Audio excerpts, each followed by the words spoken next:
그래가지고 이제 이번 봉사 카스를 마치며 이번 카스에 대한 느낀 점과 이번 카스를 통해서 얻게 된 이제 세대 차이 발생의 원인에 대해서 이야기를 해보려고 합니다. 우선 첫 번째로 저는 네 분의 어르신을 만나 뵀는데요. 네 분의 어르신을 만나 뵐 때 각각 다 질문을 공통적으로 한 게 있습니다. 이제 그게 뭐냐면은 어째서 이제 세대 차이가 발생을 하는 것 같으냐 라는 질문을 제가 이렇게 directly하게 말하진 않고 indirectly하게 말했는데, 우선 네 분 다 제가 원하는 대로 비슷한 답변을 주셔서 그 부분에 대해서는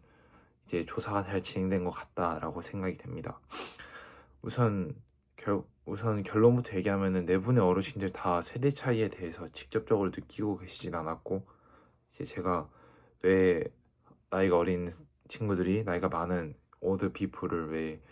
discriminate 하고 왜 약간 ignore 하는 것 같은 경향을 보이냐라고 물어봤을 때, 대부분의 어르신이 다 우선 자기는 느끼고 있지 못하고 그걸 느낀다면은 이제 본인들을 조금 약간 낮게 보는 경향이 있는 것 같다라고 이야기를 해주셨습니다. 우선 첫 번째, 권우순 어르신 같은 경우에서는 이제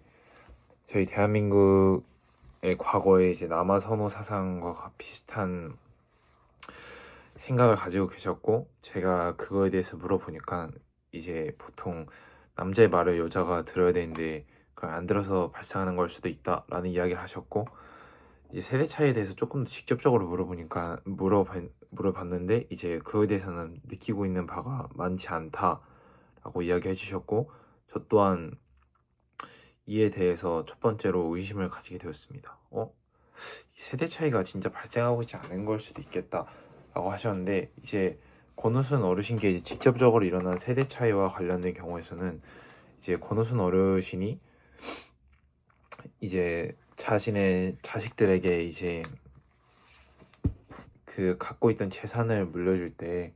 이제 보통 첫째 아들한테 주는 것을 선호하셨는데, 그때 당시에 문화가 그랬고, 그런데 여기에 있었던 자신의 딸들이 이제 그거는 이제 맞지 않는 것이다, 보통은 요즘은 나눠서 준다라고 이야기를 하셨지만, 권우순 어르신께서는 이게 세대 차이라고 생각을 하셨고, 본인이 생각하시기에는 당연히 남자 장남한테 주는 게 맞다라고 해서 장남한테 모든 유산을 준 게 세대 차이라고 생각하셨던 것 같습니다. 그리고 두 번째 어르신인 성영자 어르신과의 이야기에서는 성영자 어르신 또한 이제 상당히 그 시대에 많이 갖고 계시던 남아 선호 사상을 많이 가지고 계셨고, 이제 그로 인해서 현재 아들과 며느리와 같이 살고 있는데 이제 딸들과는 이제 모두 연을 끊으신 상태였던 것 같아요. 그래가지고 저가 세대 차이가 왜 나는지에 대해서 여쭤보니까 과거에 본인이 이제 이불 회사에서 사장으로 일을 할 때 젊은 아이들이 이제 자신을 좀 무시하는 경향이 있었던 것 같다라는 이야기를 해주시면서, 이제 직접적으로 무시하진 않았지만 이게 간접적으로 이제 본인과 이야기를 할 때 본인이 말하는 것을 최우선으로 하지 않고 모두 다 자신의 생각을 먼저 받아들이려고 하고, 자신보다 어린 아이들이 나이 많은 사람들의 말을 보통 무시하고 자신의 생각을 먼저 직선적으로 우선시하는 경우가 많았다라는 이야기를 해주셨더라고요. 근데 제가 그래서 그에 대한 예시가 있냐라고 여쭤보니까 이제 딱히 막 직접적으로 그러진 않았는데 이제 본인이 느끼기에는 그러셨다라는 이야기를 해주셨습니다. 그리고 이번 어르신은 제가 가장 최근에 만나뵀던 어르신이었는데요. 어르신은 이제 제가 봉사를 다녔던 곳이 탕정이었는데, 이제 그 탕정에서 이제 거의 태어나서부터 거기에서 계속 나신 분이었는데, 이분께서는 저에게 직접적으로 많이 해주셨던 말이, 자기 아들도 그렇고 자기의 딸들도 그렇고 자기가 무언가에 대해서 이야기를 하면은 그 말에 대해서 이제 호응만 해주고 직접적으로 그거에 대해서 accept 하는 경향이 적었다라고 말씀해 주셨는데, 어떤 이 부분에 대해서 깊은 생각을 해본 결과 이제 마지막 분이셨는데, 이제 제 생각에는 아마 대부분의 어르신들을 이제 젊은 아이들이 이제 그냥 말로써 무시하는 게 아니라 말로서는 이제 맞다 이런 식으로 호응을 해주고 결과적으로는 이제 등한시하는 경우가 있다라고 생각이 되었습니다. 그래서 결과적으로 저는 이번 어르신들에 대한 세대 차이에 대한 문제 또한 알아보면서 또한 제가 젊은 친구들, 그러니까 저와 동갑인 아이들한테도 많은 질문을 구해보았는데, 저 동갑인 아이들의 경우에는 이제 보통 어르신에 대한 대우를 많이 하고 어르신들의 말을 우선적으로 듣는다라는 경우가 많았는데, 저보다 조금 더 나이가 많으신 이제 20살이 넘으신 분들의 이야기를 들어보았을 때는 이제 그게 왜 등한시되냐라고 여쭤보니까 이제 젊으실 때하고 현재하고 이제 많이 바뀌었기 때문에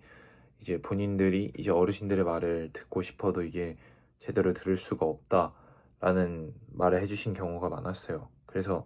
우선 제가 생각하기에 이런 게 발생하는 이유는 앞선 제가 마지막으로 적었던 리플렉션에도 나와 있듯이 실제로 많이 살아보지 않으셔서 그런 것 같다는 생각이 들었어요. 왜냐하면은 이제 어르신분들은 많이 살아보셨기 때문에 과거에 있었던 안 좋은 일을 했을 때 안 좋은 결과가 어떻게 생긴지, 이제 좋은 과정을 거쳤을 때 좋은 결과가 어떻게 생긴지를 알기 때문에 이제 그것을 알고 답변을 해줄 수 있는 건데, 이제 어린 사람들의 경우에는 그것을 판단하기가 힘들고 분별하기가 힘들어서 이제 그런 결과가 발생할 수도 있겠다라는 생각을 하였고, 이번 봉사를 하면서 가장 크게 느꼈던 부분 중에 하나는 이제 이렇게 고마우신 어르신분들이 이제 밑바탕을 저희를 위해서 열심히 일해주시고 그러셨기 때문에 이제 저희가 이제 와가지고 편한 삶을 살 수 있는 거다라는 생각이 들었어요. 권우순 어르신은 초등학교도 나오지 못하셨고,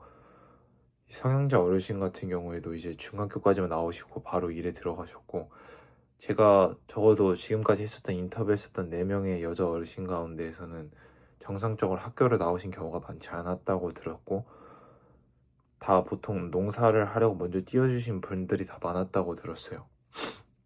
그렇기 때문에 이번 봉사를 하면서 느꼈던 점은 제가 봉사를 하면서 힘들었던 점이나 어려웠던 점이 아니라